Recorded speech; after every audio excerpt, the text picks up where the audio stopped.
Hi, you've got Miss Griffiths here. And Miss Pipes. And we're here today to tell you about Shakespearean tragedies. So, you can see the globe in front of you, and to signal to a Shakespearean audience that a tragedy would be playing, the globe would host a black flag, and that would tell people that a tragedy would be shown that very afternoon. So, what do you think that would mean for a Shakespearean audience? What do you know about Shakespearean tragedies already? Pause the video now and decide what you already know. So we've got to do it all. Okay. Okay, so a tragedy is defined as something that includes a great deal of suffering, destruction and distress. And specifically in a play, the downfall of the main character or protagonist. So we'd like you to pause the video again and list the ways you think Macbeth is presented at the beginning of the play as a protagonist. How is he seen as a hero or a champion? So what did you think, Miss Griffiths? Obviously, in Act 1 then, Macbeth is seen as a hero, as he's helped to win the war for his king and country. In fact, the other characters call him noble, worthy and brave. But what do you think Shakespeare sets him up as? Well, I think that he sets him up in high esteem because, in the opinion of the other characters and us as an audience, we really respect him, particularly as a warrior and a soldier. He has a really good standing in Scotland already because he's already the Thane of Glamis, and then Duncan awards him the title of Thane of Cawdor as well. So he has even more status and power as a character right at the beginning of the play. So what we'd like you to do at this point then is think about what happens to Macbeth next to change our positive view of him. Pause the video and make some notes. So, Miss Pipes, what does happen to Macbeth next to change our positive view of him? Well, the witches appear.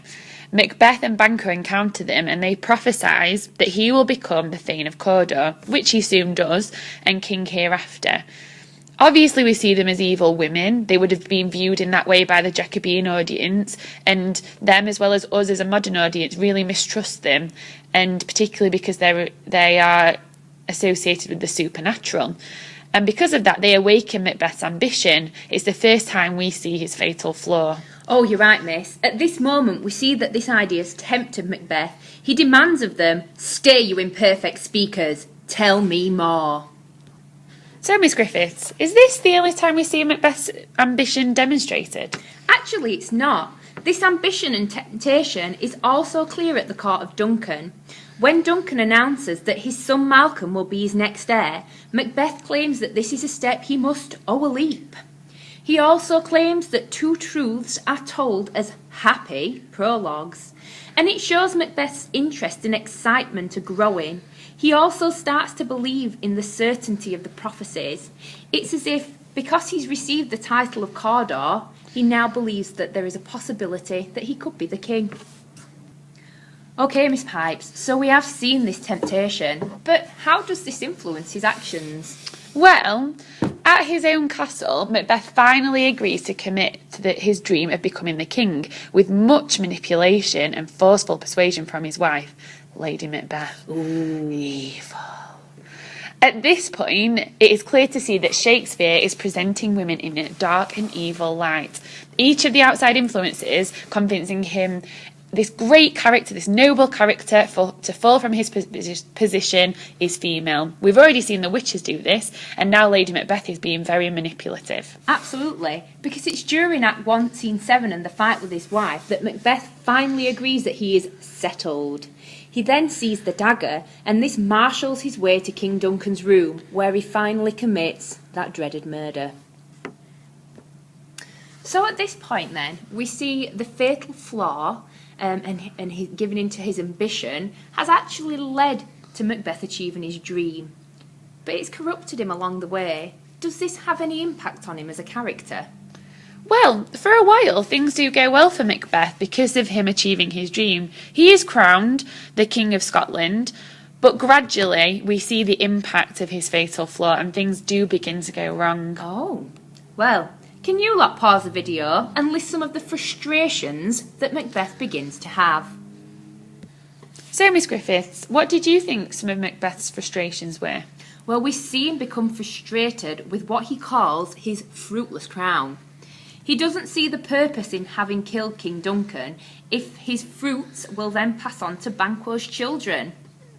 So, What Macbeth sadly arranges to do is have them murdered. Banquo, his best friend, we know is killed, but Fleance is able to escape. Oh, so this is the point then when things dramatically decline for Macbeth. Yeah, you're right. The murderers inform him that Fleance has escaped. Macbeth sees the horrible ghost of Banquo at his feast. His lords see him having a fit and he decides to revisit the witches. Ooh. So, can you lot pause the video? Write down now what an audience will be thinking. Why did Shakespeare want them to have this particular opinion?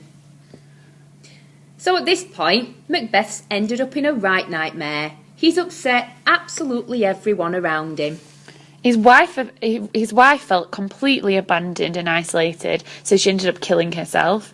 He also murders Macduff's wife and children, and his lords desert him, deciding they can't live under the tyrant's rule anymore.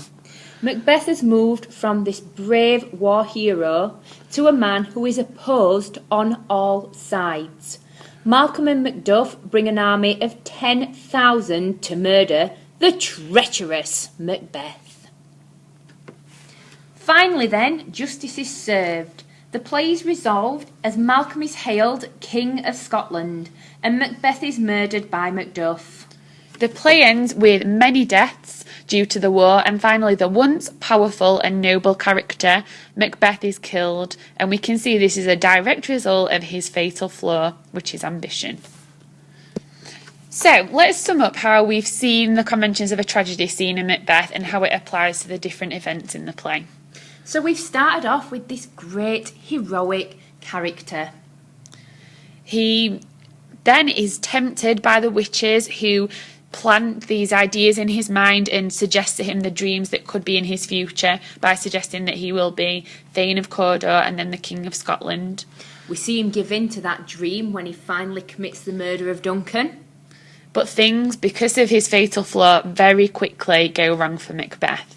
He kills Banquo, tries to kill Fleance, and then presents himself as an unworthy king at the banquet by being very erratic and seeing Banquo's ghost. Then he has Lady Macduff's family killed and Lady Macbeth herself dies.